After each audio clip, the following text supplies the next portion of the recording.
Sarah McBride est devenue la première personne ouvertement transgenre à être élue au Congrès américain.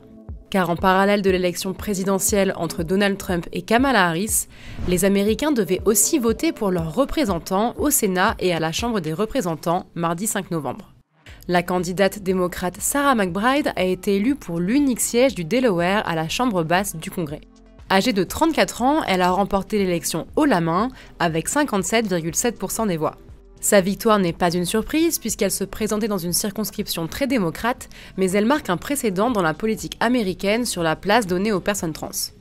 I'm not doing this to make history. I'm not doing this to be a trailblazer. I'm doing this to give back. I'm doing this to serve. I'm doing this to make a difference. Sarah McBride a l'habitude d'être précurseuse. Déjà en 2012, quelques mois après son coming out trans, elle a effectué un stage à la Maison-Blanche sous la présidence de Barack Obama, une première pour une personne trans. En 2016, lors de la Convention nationale démocrate, Sarah McBride était là encore la première à prononcer un discours dans ce type de meeting politique.